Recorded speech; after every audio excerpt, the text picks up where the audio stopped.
Bonjour tout le monde, je me présente, je m'appelle Ange Amram. Je suis très heureux de vous rencontrer aujourd'hui avec cette nouvelle leçon qui s'intitule Les risques de l'idolâtrie. Je suis en compagnie du pasteur Jean-Jacques. Bonjour Jean-Jacques. Bonjour Abraham. Et je vais te poser des questions aujourd'hui. Mais avant que je te pose ces questions, est-ce que tu peux faire une petite prière? D'accord. Notre Dieu, notre Père Céleste, merci pour l'occasion que tu nous donnes de pouvoir étudier ta parole. Aide-nous à bien la comprendre et qu'elle nous fasse du bien. Au nom de Jésus et pour ta gloire. Amen. Amen. Donc voilà, l'heure est venue. T'es prêt? Toujours prêt. Alors, première question. Est-ce que tu peux nous expliquer qu'est-ce qui se passe après la mort de Salomon et pourquoi Roboam n'est pas le roi de tout le peuple? Alors, Salomon a été le roi d'Israël. Salomon était le fils de David. Et c'est vrai que généralement, les enfants des rois deviennent rois lorsque leur père il meurt. Quand David est mort, Salomon est devenu roi. Et quand Salomon est mort, normalement, Roboam aurait dû prendre la relève et devenir le roi de tout le peuple. Mais il y a quelque chose qui s'est passé. Salomon, à la fin de sa vie, il avait quitté l'Éternel et il s'était tourné vers d'autres dieux et il avait fait des statues, des temples, des autels pour toutes sortes de divinités païennes. Et l'Éternel avait dit à Salomon, puisque tu m'as rejeté, eh bien le royaume te sera retiré, non pas de ton vivant, mais après ta mort. Mais je vais quand même laisser une tribu qui sera fidèle à ta famille. En effet, à la mort de Salomon, lorsque Roboam a été élu roi, eh bien ce que Dieu avait dit s'est passé. La plupart des tribus ont choisi de ne pas avoir Roboam comme roi et ils ont préféré quelqu'un d'autre. Et seule la tribu de Benjamin, de Juda et une partie de la tribu de Benjamin sont restés fidèles à la famille de David et ont accepté d'avoir Roboam comme roi. D'accord, merci. On va passer à la deuxième question. Alors Roboam, une fois roi, il va parler au peuple avec un langage dur, très dur même. Et pourquoi le pouvoir change-t-il les hommes? Comment le peuple s'est-il détourné de Roboam? Depuis la vie de Salomon, il y avait un homme du nom de Jéroboam.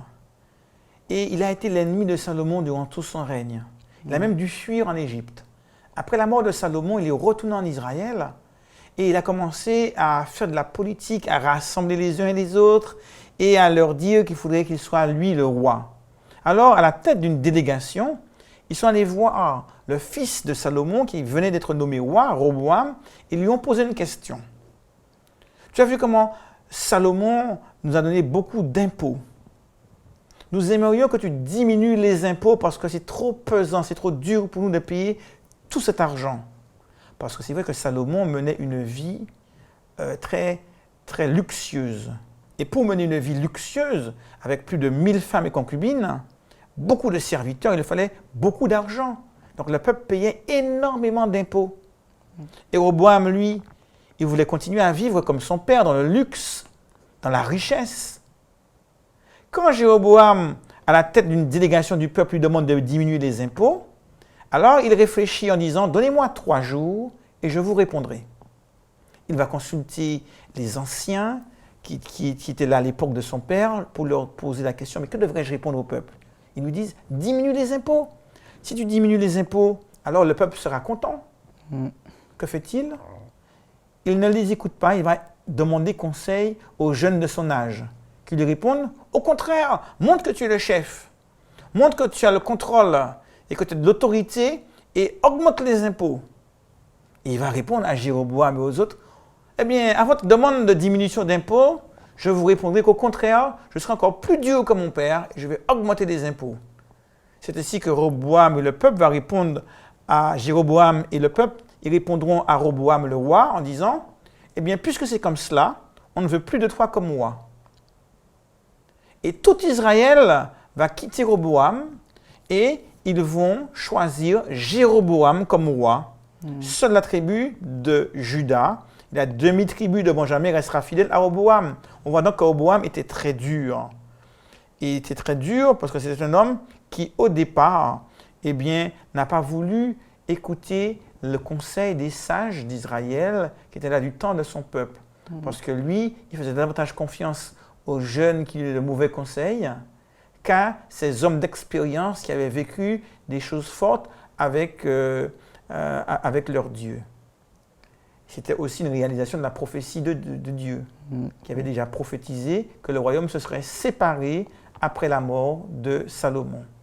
D'accord, merci. On va passer à la troisième question. Donc, faut-il alors renoncer au pouvoir politique pour ne pas tomber dans le même problème ou n'importe où il y a du pouvoir? On voit que le pouvoir change les hommes, comme tu l'as dit. Et on voit très souvent que dans ce monde, il y a des forces qui sont souvent utilisées pour entraîner les hommes loin de Dieu. Souvent on parle de l'argent, on parle des femmes, du sexe, et on parle du pouvoir.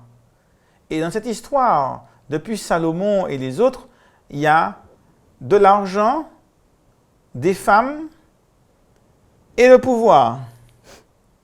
Et il est vrai que les hommes qui sont en position de pouvoir prendre des décisions, accorder des faveurs ou au contraire retirer des faveurs, des hommes qui sont en position de pouvoir accorder des primes, des avantages ou au contraire les retirer, eh bien ont tendance à se laisser corrompre. Corrompre parce qu'ils s'enorgueillissent. Je suis celui qui décide, je suis celui qui peut te faire avancer ou te faire reculer, t'élever ou t'abaisser. À l'époque, ils avaient droit de vie et de mort.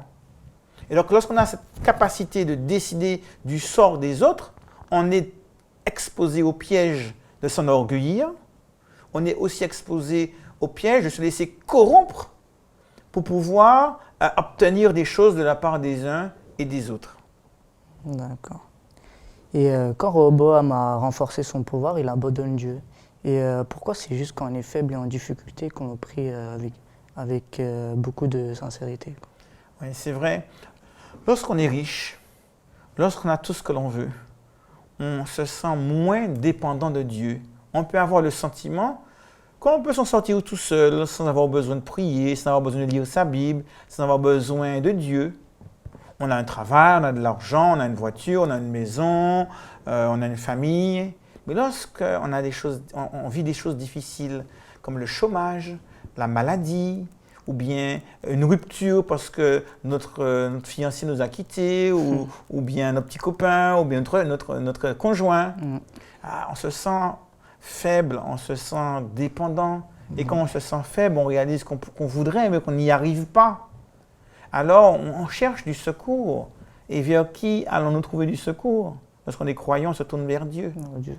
Et c'est malheureusement, lorsqu'on est en difficulté, lorsqu'on a le sentiment qu'on ne va pas y arriver, qu'on est le plus sensible à Dieu, à sa présence, à sa puissance et à son amour. Paul disait, c'est lorsque je suis faible que je suis fort. C'est de ma faiblesse que je trouve ma force. Pour celui qui se sent faible, qui se sent dépendant, a envie de l'aide de Dieu. Celui qui se sent fort n'a pas envie de l'aide de Dieu. C'est la raison pour laquelle, en tant que jeune ou en tant qu'adulte, on est toujours invité à prendre conscience qu'on dépend de Dieu, qu'on a besoin de Dieu dans toutes les situations de la vie, que c'est lui seul qui peut nous aider à avancer. Donc, d'accord, merci. On va passer à la dernière question. Pourquoi beaucoup de rois sont devenus idolâtres? Il y a quoi d'intéressant dans l'idolâtrie? Eh oui, quand on voit l'histoire du peuple d'Israël, on se rend compte qu'il y avait un gros problème d'idolâtrie. Ça a commencé avec Salomon.